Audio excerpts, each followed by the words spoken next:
Good morning, everybody. This is Live Market Open for Thursday, May 12th. I'm Yochailam Forex Crunch and Market Movers podcast. Doing this show as usual for FX Street. I hope everybody's doing well. Markets are a bit mixed, I would say. We'll dive into that shortly. As always, we'll cover recent developments in markets, the various charts and levels. We have our regular charts, and of course, you're welcome to ask questions about these charts and others the next 24 hours. And as I mentioned, your questions. So if you cannot see the chat box alongside the screen, please jump on this site, tlk.io/fxstreet-forex-live-video. Okay, so what's going on in markets? Yeah, it's a bit mixed, okay? So yesterday I was talking about some correction in the US dollar. This correction tends to, is got intensified in some currency pairs, but not in all currency pairs. So I would say it's a bit decidedly mixed, as some say. Good morning, Luca. We'll cover the various currencies. What's clear is that oil is recovering. Okay, I was just talking this week that there's too much supply, not enough demand. Well, we learned yesterday that there perhaps is not enough supply, or at least for a change, we had a drawdown in inventories, and that certainly had an impact. In emerging markets, we're talking about commodities. Brazil is about to impeach President Dilma Rousseff. Her successor will be the Vice President Temer, which is even more corrupt than she is. So I don't see the rally in the Brazilian real as justified anyway. Japanese bonds are becoming so expensive. The yield is so low. If you want to lend money to the Japanese government and want to see some return on your investment, not a negative yield, then you'll have to buy bonds from 15 years and onwards. High demand for a country whose debt is over 200% of GDP. Good morning, Horace. Good morning, Ed. Good morning, Jude. Good morning, Linda. Good morning, everybody. And today's big theme is the pound. We'll talk about that shortly. Okay. In terms of news, we had I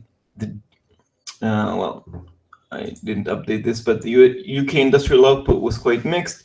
Neither GDP estimates. Well, in any case, we didn't have really important figures yesterday in the world in general. Okay, so we had. Let's look at the actual figures, but UK industrial output was a bit mixed, a bit under expectations, but with positive revisions. Okay. This morning, the WPI, the wholesale price index from Germany, was sort of more, a rinse repeat of last time. What I did want to show you, Japanese data showed current account surplus, a bit under expectations, but not that far away. In Australia, in New Zealand, we had a bit higher PMI. I wouldn't say anything of significance. So it was the big event for yesterday was crude oil inventories, as I mentioned. You see it's positive, even though the number is negative, but the figure is colored in green. That's because less oil in inventories in the United States means a higher price for oil. Okay, let's dive into the charts. So we had the US dollar weakening yesterday, more or less, nothing extreme. We didn't even reach on euro dollar. We did go higher, but we didn't reach resistance at 114.60. Okay, and now we're back down to this weak support line of 114.10. We just touched under this line. I wouldn't call it a breakdown. I wouldn't also call it a very strong line. Stronger support is at 113.35. Resistance remains at 114.60. Resistance is holding. Hopefully, we'll see bigger moves in the euro. We did see some moves yesterday. We did have a range of around 80 pips or so, better than previous days, but nothing really extraordinary. Anyway, this morning, the US dollar is strengthening once again. In general, we had lots of US dollar weakness throughout the month of April. We had this turnaround Tuesday in favor of the US dollar last week. And now we're seeing some kind of a correction, but I see it as a small correction in the generally dollar positive trend. Okay. Yeah, so that's what's going on with the euro. I see some comments here. Well, good morning, Sirik. Good morning, Ed. Italy considering offering 50-year bond. Hell, can kicking. Why not just go ballistic and go 100,000 year? Yeah. Yeah. Well, there's hunger of investors for the safe haven stuff. It's a bit crazy, but yeah, that's what's going on. Yeah, just throw big parties, says Fabian. Spend all the money we can and make it pay our grandchildren. Yeah, and they can. Our grandchildren can issue bonds for 2,000 years. Anyway, but you know, governments are just supplying what central banks and investors demand. So I wouldn't really blame the Italians or the Japanese. Anyway, good morning, Tafita. Hope I'm pronouncing that correctly. Anyway, euro dollar hopefully will break out to a new range. 114.10 is some kind of support. 114.60 resistance. 113.35 further support. The pound is in focus today with Super Tuesday. We'll do a full preview of the events that we have today. We also have live coverage. Okay, but yesterday we had sort of mixed UK industrial output, 144.20. This 144.40 line I mentioned in the past is not that valid anymore. It's been eaten by in all directions. Let's update the charts here towards Super Thursday. 143.70 yeah, remains support. 145.10 or 145 perhaps is resistance. So these are the levels to watch at the moment. High resistance 145.80 and support at 142.80. Okay, usually we're seeing cable with extreme movements or at least more volatility, but now we're in the past 24 hours or so. It's not moving that much in anticipation of this Super Thursday. Yeah, no worries. They won't have to pay back. All cooked up. The global warming. We are leaving them with the debt. Yeah, the world is going to melt down, and so will the debt. Anyway, when the levels of debt are so high to one another here in the globe, hopefully it balances out or something.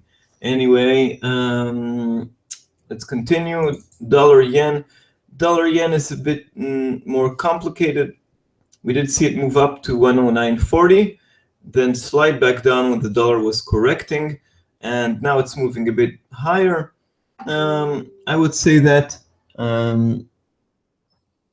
it's yeah, 108.65 is some kind of support now.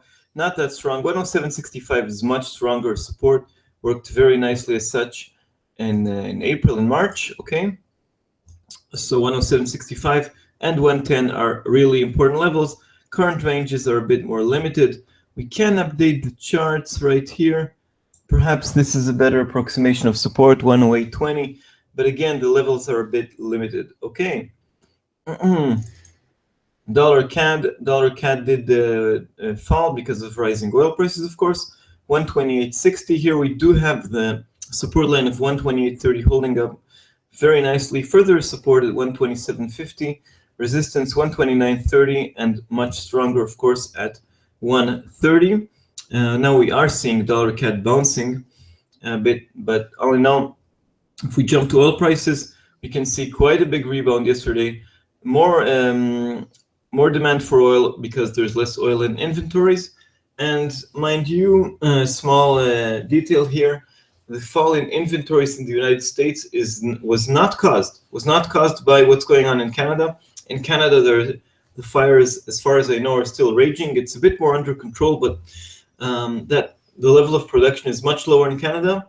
But for the inventory report we had yesterday, there was no impact yet of the slower Canadian production, but rather from inventories, falling inventories from other sources, Venezuela. I learned this on Forex Live site, should visit as well.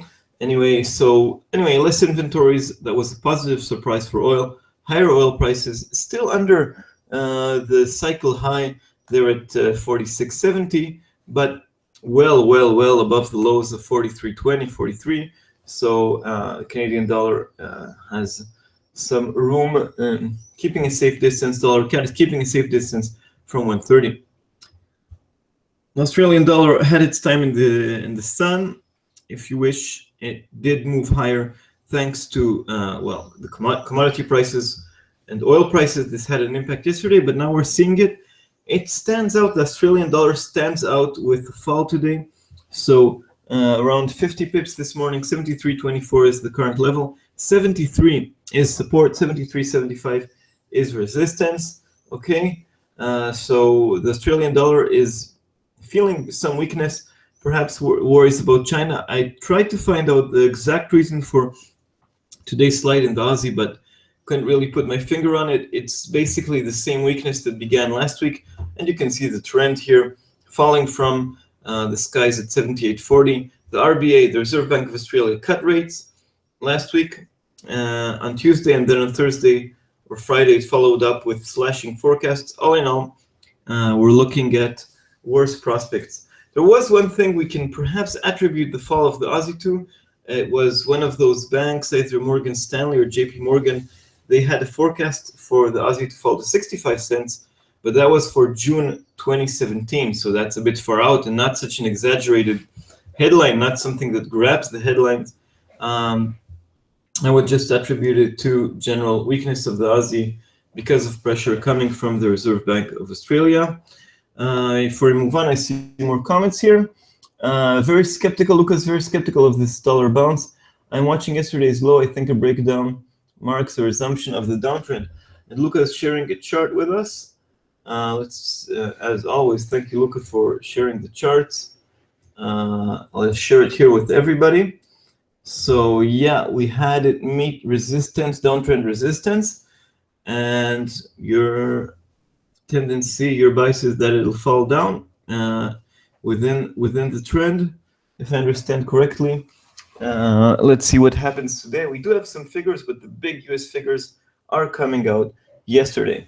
Okay, and another comment for Fabian. Yeah, Italy adding up one of the greatest public debt in the world for the sake of 90,000 euros per month, pensions and untouchable privileges. Yeah, there are some in Italy and in other places in the world. We have those haves and have-nots. Some people enjoyed the financial crisis just to get richer, while most people did not. Anyway, thanks, Luca, for the chart. Let's see what's going on with the US dollar. I would just describe it as mixed. The US dollar is very strong against the Aussie, but a little bit weaker against major pairs. Yeah, drug dealers in China, hot money. I say that's what's causing the dollar moves. Yeah, drug money is something that is unreported, but we know it's there.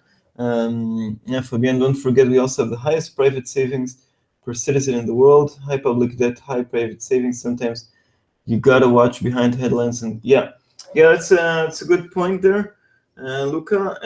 It's also a big difference between Italy and Spain. Just I live here in Barcelona, Spain. People undertook huge private loans, mostly mortgages, banks. It's also the Spaniards felt that they were on top of the world, and the banks were pushing them loans quite aggressively, and the ECB interest rates were too low, and the government was encouraging that. I think everybody here has a share of the blame.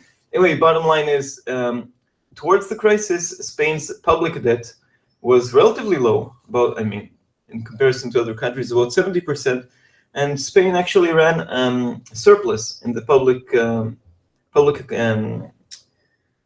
budget.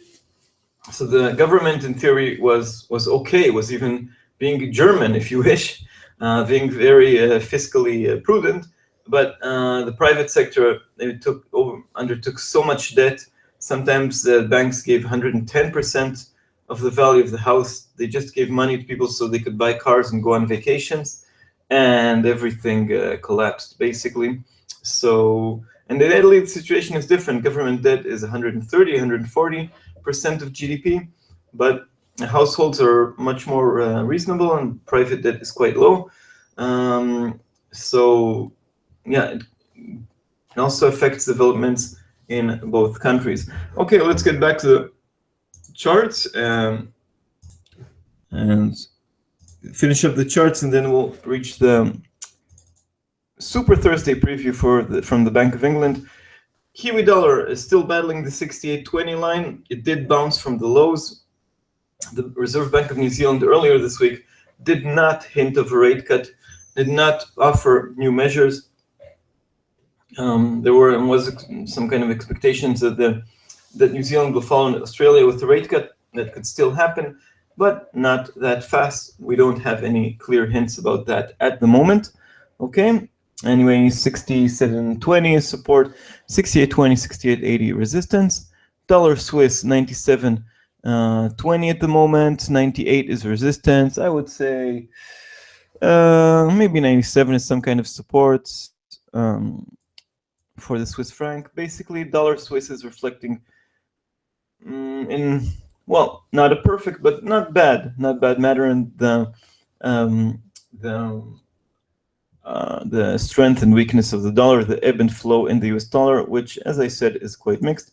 Euro Swiss continues its very, very gradual move upwards, perhaps with some help of the Swiss National Bank, perhaps not. I don't have any knowledge, but anyway, it's hugging the 111 line just under this level at the moment. Very narrow range as always. Euro pound, very nice range trading. This will probably break to either side once we have the Bank of England's decision. We'll reach that shortly.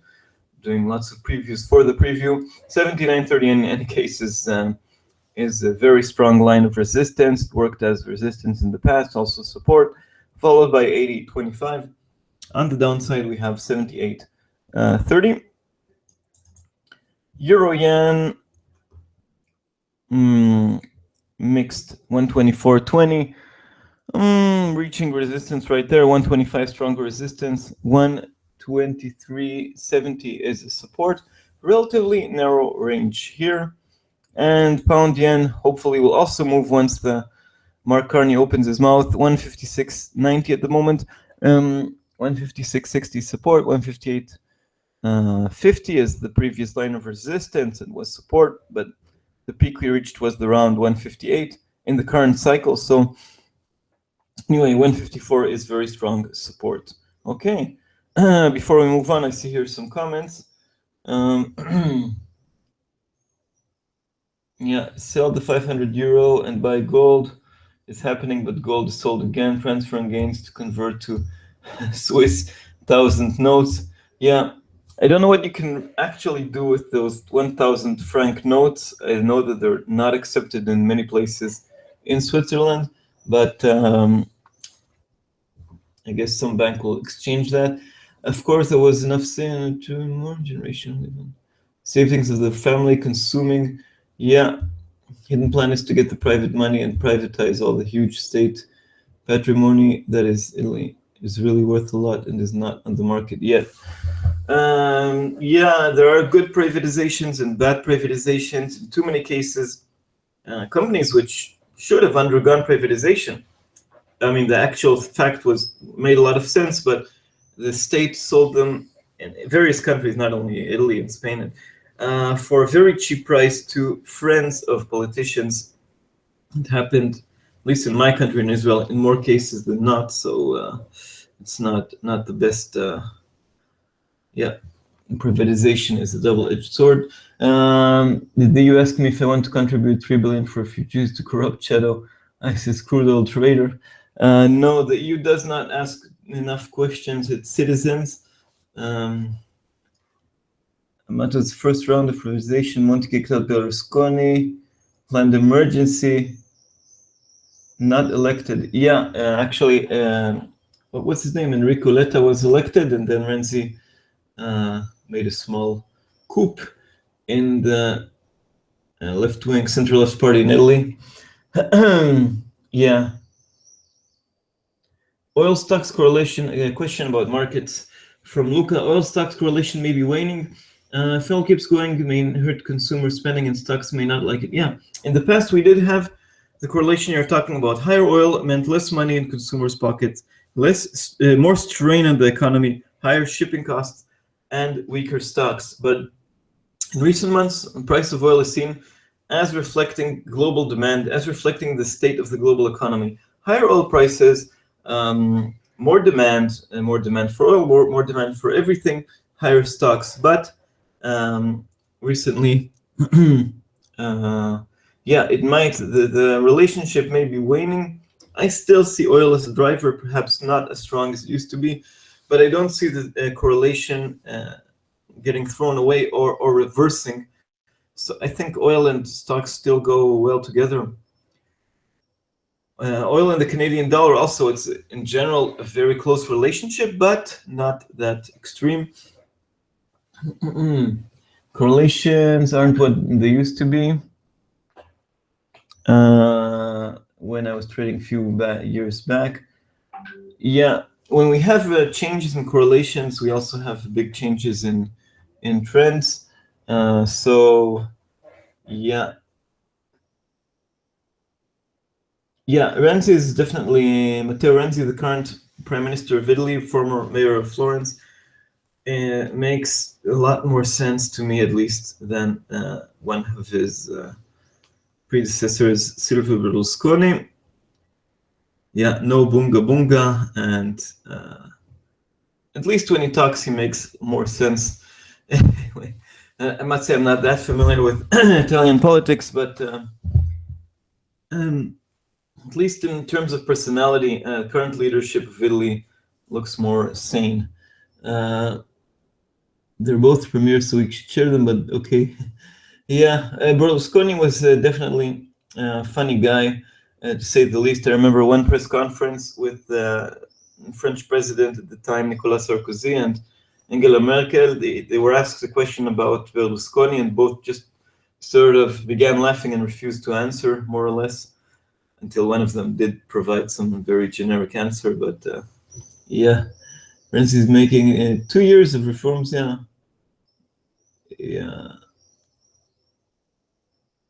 Okay, let's go back to markets. I don't like the USD moving anywhere fast. I feel it is calm before the storm. I also hope so. And also for me, it's frustrating. 114.05 at the moment, sliding. I also want more action, either to the upside or to the downside. It's the world's most popular currency pair. When we talk about crosses, in many cases, they are euro crosses. I would like to see more action as well. We don't have any euro-specific event today, but that doesn't mean no action. Also, the dollar is certainly a driver. Let's see what's going on over there. Okay, so we covered all the charts we usually cover. Let's talk about events for today. Before that, we'll talk about the US dollar as a driver. Let's refresh this. CME Group FedWatch. The chances of rate hike in June remain close to nothing, 7.5%. I think it really reflects reality and not some of the more hawkish Fed members. Okay, and in December still we have a chance of rate hike. That makes sense to me. After the elections, we can have a rate hike, whatever the result may be. And okay, so let's talk about events for today. At 9 GMT, we have Eurozone industrial output. Of course, we already have the German and French figures out, so it's not that important, but it still tends to be a market mover, I would say. So we have it right here on the FX Street calendar on Forex Crunch. By the way, I guess you've seen FX Street has the new website live. Right, let me verify what I'm talking about. Yeah, welcome to the new FX Street. I think it looks really great. Anyway, so at 9 GMT, 11 here in the old continent, 10 in the UK, we have industrial output out of Europe. Month over month, it's expected to be flat after falling 0.8 last time, and year over year, 1.1% to the upside. But the big event comes at 11 GMT, 12 in the UK, 1 p.m. here in Central European time. It's the decision. It's Super Thursday. by the Bank of England. Okay, so let's do a full preview for that. The Bank of England, why is it called Super Thursday? In the past, we used to have a rate decision in the first Thursday of the month, sometimes the second Thursday of the month. And when there was no change, there was no statement, just the basic facts, no change. Okay? Then Mark Carney changed the procedure. He never raised or cut interest rates in his nearly 3 years in office, but he did change some procedures. And now we have the meeting minutes published at the same time as the rate decision. Okay? During a few months at the end of 2015, we had one member, Ian McCafferty, voting for a rate hike when things looked better. Okay? One member voted for a hike, 8, including Governor Carney, the Canadian heading the Bank of England, voted against changing interest rates. Eventually, Ian McCafferty realigned with his colleagues and voted, and we have in the past few months unanimous vote for no change in interest rates, no change in the QE program, which also hasn't been changed since 2012. The last time the QE program of the Bank of England was changed was nearly 4 years ago. Last time the interest rate was changed in the UK was more than 7 years ago in March 2009. But the number of votes for a rate hike or for a rate cut matters. There is a small chance that we'll have one member, I think his name is Haldane, that will vote for a rate cut. I think the chances are low, but if this happens, it could have an immediate negative effect on the pound, because it'll be the first time in quite some, I don't remember since when, that one member votes for a cut. Of course, if there will be two, it'll be surprising. I think that the Bank of England, in any case, will prefer to keep the ammunition in store. Okay, keep the tools in the shed, whichever metaphor you want to use. Sorry.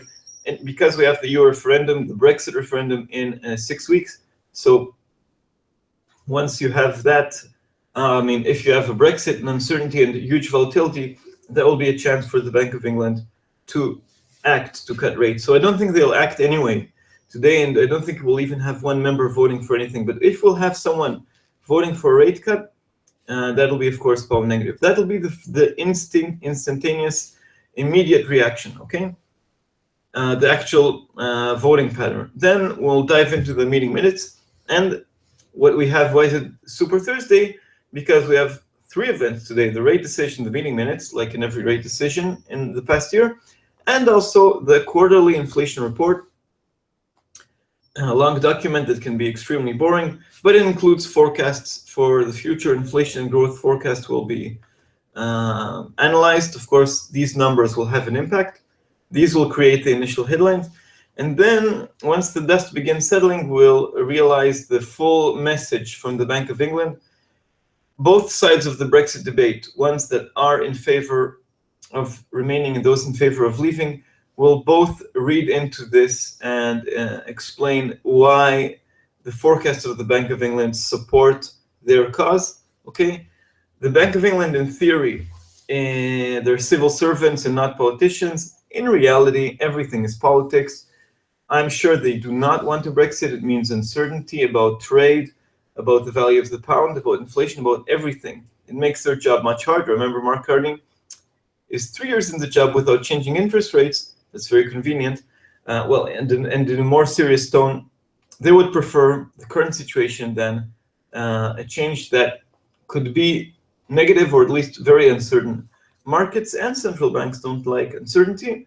For market volatility, uncertainty and volatility are, of course, positive. I mean, they create opportunities, well, and also risk. Anyway, so these 3 events will be released at 11 GMT. 45 minutes later, there's a press conference by Mark Carney. The British press usually likes to ask tough questions, and I don't know how long it'll last, but usually it's around 1 hour. So we could have more comments from Carney coming in. So the full event could last about 2 hours, okay? The release of the data, reaction to the data, and then the ongoing press conference. So it's really quite a big focus on the pound.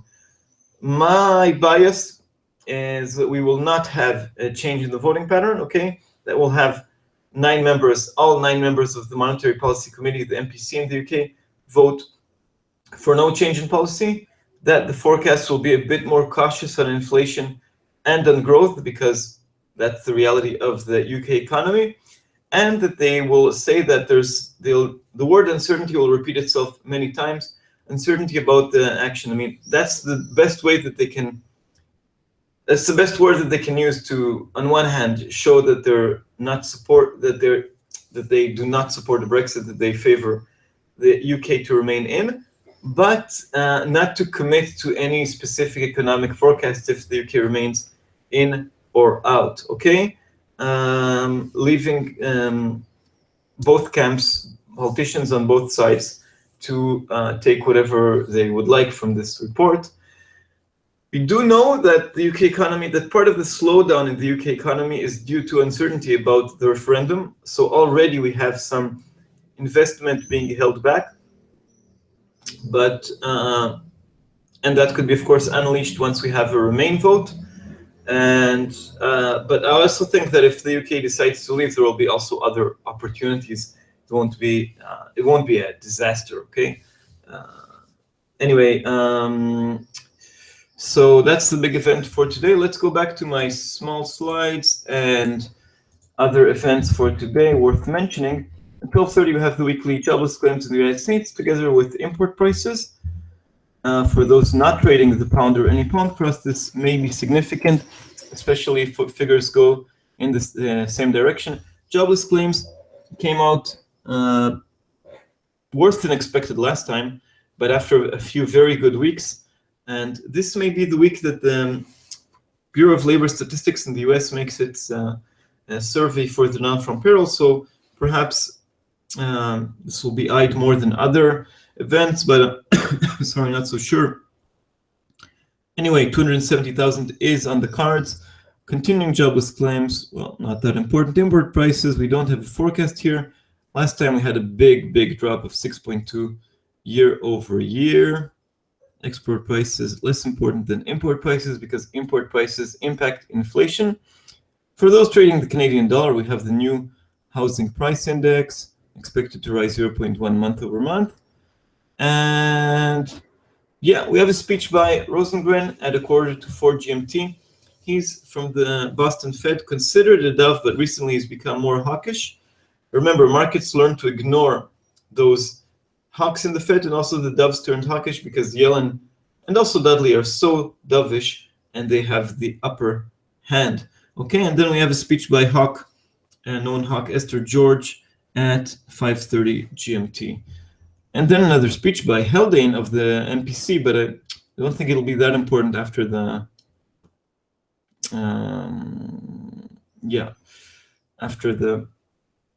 after all the events today in the UK. Also at night, we have at 11:15 GMT retail sales in New Zealand. This is important for the Kiwi because they are released only once per quarter. So last time they were around 1%, both the headline 1.2 and the headline 1.4 on the excluding automobiles. Let's see if they're also positive this time, or also around 1% or different. It could have a big impact on the Kiwi because, again, it's only a quarterly report. As some figures from China, not top tier. And Kuroda, it's marked here. The governor of the Bank of Japan is speaking at night. Well, it's 3:30 GMT. But I don't think it's that important because he makes so many public appearances that it doesn't really make a big difference. And tomorrow morning before the show, we have the final CPI figures from Germany. Usually they only confirm the previous figures. Okay, let's see if I didn't miss any significant event, and I'll see your questions. No. Okay, let's take another look at charts while I look at your questions. Okay. Yeah, thank you, Adinda. The new FX rate is here. Take a look. Okay, thank you very much for sharing. There is a tour here of the new site. Yeah, I think it looks really great. much more modern than the previous site. Also very, very intuitive and useful. See here, Fabian and Luca talking about Italian politics. Financially, Berlusconi's finance minister wasn't obedient to international banking power. Was removed. Yeah, non-elected Monti was a banking system technocrat. Yeah, basically appointed by Merkel and Sarkozy from the outside. Yeah, and I also agree that Berlusconi was a victim of his own failures, but his removal was not democratic. I mean, he did reach office democratically. I mean, he was voted in. You can blame the voters, not. But yeah, 10 years. Yeah, he didn't do too much. Yeah, Mark Carney is Canadian, undoubtedly. Has a clear Canadian accent with oat and a boat. He's considered a very successful central banker. He sort of preempted the financial crisis by cutting interest rates in Canada a long time before the financial crisis was clear to everybody. Not supporter, just developing financially. That Italy is in worse hands due to hunger for his great fortune. Yeah. Yeah, Italy is not Greece. It's a much richer country. And Ed comments here that France is worse than Greece. No, France is a very rich country. It has lots of problems. Yeah. Yeah, that's very undemocratic what happens in France these days. That Prime Minister Valls and President Hollande are using some way to bypass a vote in Parliament. So yeah, I agree that it's quite messy. Using these. Yeah, they're using these emergency laws to pass laws that are laws that aren't that important because they don't have enough support. Not the best time for European democracy. Here in Spain, second round of elections within 6 months. Ireland, I think they have a government now, but was long time parliament. France, we just talked about it. Italy, not in a good shape. The European Union defeated the will of the Greek people last year. Yeah, and only Capello was paid more than Carney when he was England coach. Yeah, Mark Carney got £100,000 per year more than his predecessor. What was his name? Mervyn King. Okay, quite a nice salary. And he's not really a poor guy. He worked for Goldman Sachs and he has a nice home in Ottawa, Canada. But I do have sympathy for him. Mark Carney runs marathons. He's around 50 years old and he ran a 30-hour marathon in London last year. And as a runner myself, I applaud him. At least there he's breaking records because he doesn't touch interest rates at all. 3 years on the job without changing rates. Not that these were wrong decisions, just I always makes me laugh just a bit. Okay. We covered the events for today, the events we had yesterday, covered the charts. Any more questions? We'll soon reach the wrap-up. The pound is weakening ahead of the Bank of England's decision, but everything within the known ranges. Okay. Try to catch up with some news. See if we've learned something about what's going on in Brazil. Very, very long debate over there. Was expected to end with the impeachment of President Dilma Rousseff. Well, a headline here that French finance minister says that Brexit would be a shock for EU economies. Yeah. I don't think it's only an economic thing. I heard a speech by former finance minister of Greece, Yanis Varoufakis. He said for the EU is not a golf club which it's always there and you can opt in and out. If you want to go out, you'll stay out, but it'll always be there. by leaving the EU, the UK can sort of blow a fatal blow to the European Union and start, well, the beginning of the end of the EU. Okay, so it'll be a shock because it can also, not only an economic shock, but a huge political shock. Anyway, Luca agrees with you, EU democracy is in bad shape. Not the Erasmus dream we were sold 20 years ago, just an extension of German interest. I'm not sure it's German interests per se, not only Germany, it's the interests of the elites in general, the Brussels bureaucrats, the French bankers, the Greek bankers, the bigwigs, not only in the continent's largest economy. I think the elites also have an interest in, the Germans and Greeks, for instance, will not like one another. The Greeks will blame the Germans. They'll have a face for their anger, and the Germans will see the lazy Greeks as to blame. And in other cases are similar, the sort of divide and conquer mentality.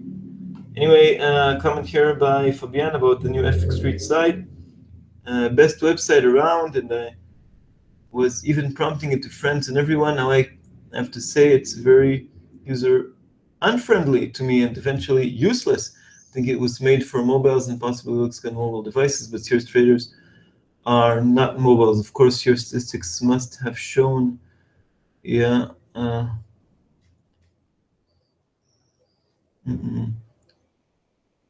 Okay. Well, that's a comment not from me. I'm from Forex Crunch, but seems like constructive criticism for Mauricio, Linda, and other guys in FX Street. I find it to be very fluid, not only for mobile but also for desktop. But anyway, okay. Let's move back to the charts. No big movements from where we began the show. Hopefully, we'll have some for the pound. And now let's begin the wrap up for today.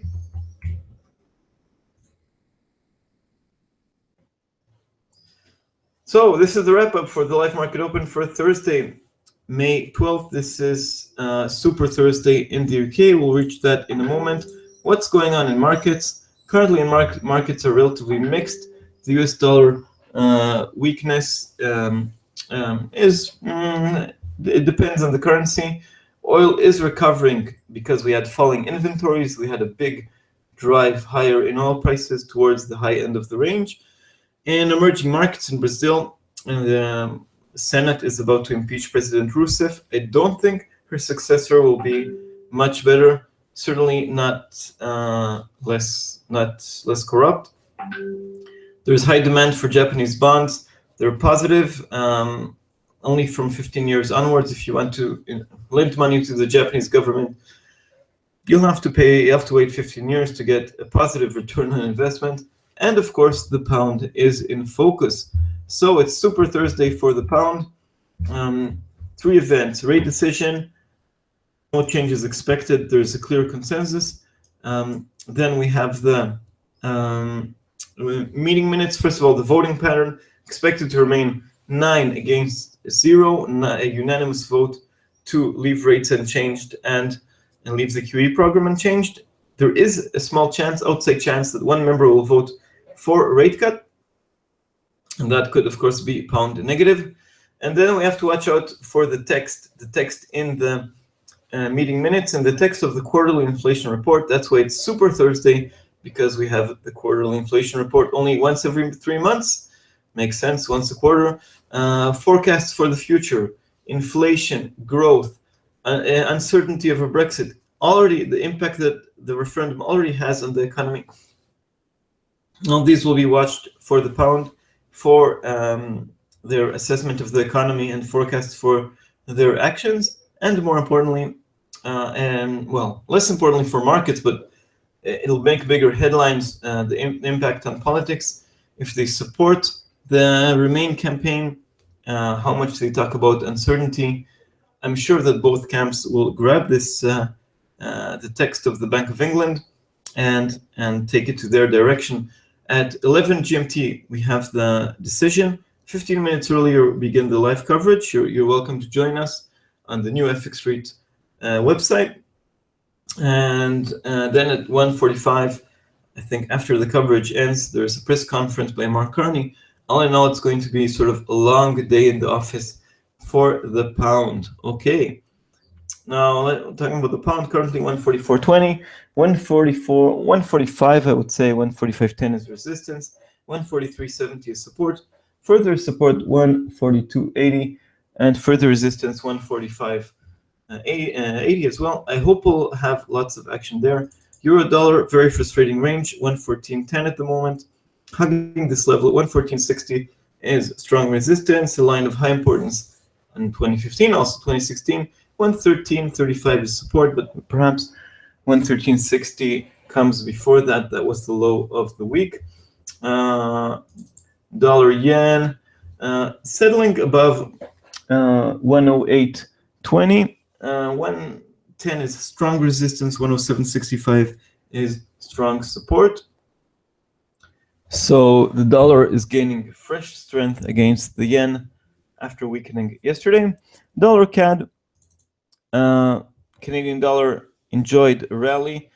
Dollar CAD fell to 128.30 on oil prices. Now we're seeing it getting back to range 128.30, 129.30, 130, and 127.50 are lines I'm looking at. Australian dollar does not manage to recover, shows a lot of weakness. It did recover with commodity prices, but never went anywhere fast. Watch out for the round 73 level for a break to the downside. Lots of pressure on the Australian dollar since last week. 72.20 is the next line of support. And the Kiwi is looking better because the Reserve Bank of New Zealand did not hint about rate cuts. We do have in New Zealand at 10:45 GMT a retail sales report, which is a quarterly one and should have a big impact on the New Zealand dollar. Okay, so apart from the Bank of England, which we talked about in detail in the show and also in the wrap, we do have industrial output in the Eurozone and jobless claims and import prices in the United States. We'll need, as always, figures to go in both in the same direction in order to have an impact. And we have a few Fed speakers, but there's only one, perhaps two Fed speakers that are important.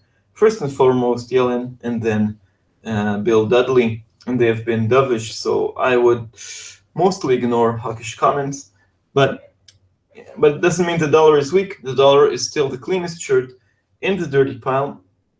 I believe my bias for the Bank of England is that they'll keep the pound in the dirty pile.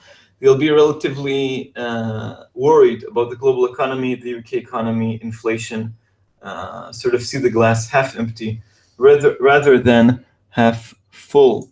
Okay, before we head off, that was the wrap up for today. Before we head off, I see a few more comments and questions.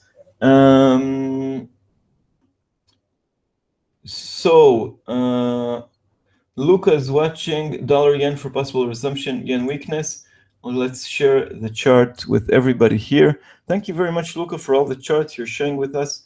I guess I'm sure it's very useful for a lot. So you expect another small rise here and then a fall to the downside on this downtrend, which began a long time ago. Okay, let's see.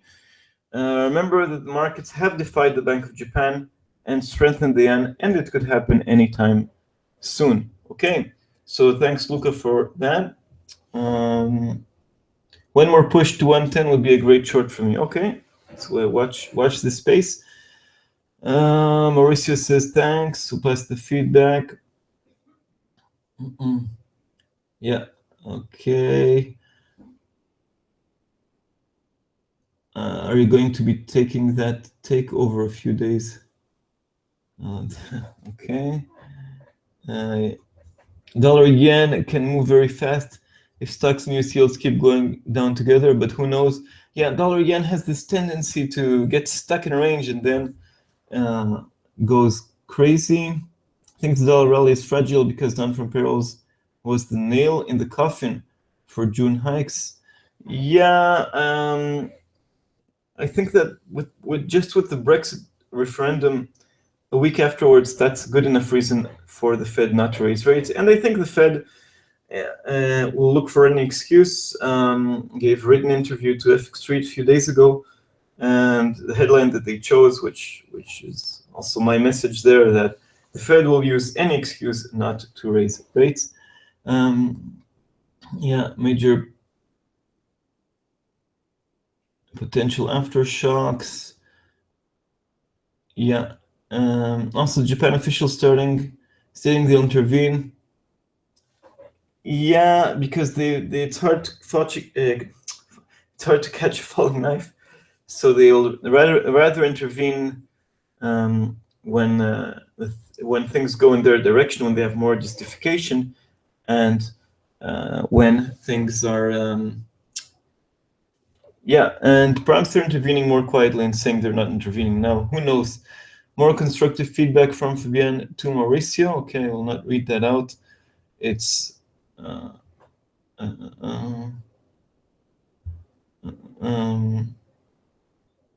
where did you get your source and intervention effects? Something you should keep in mind. Okay, I see. Well, you're answering each other.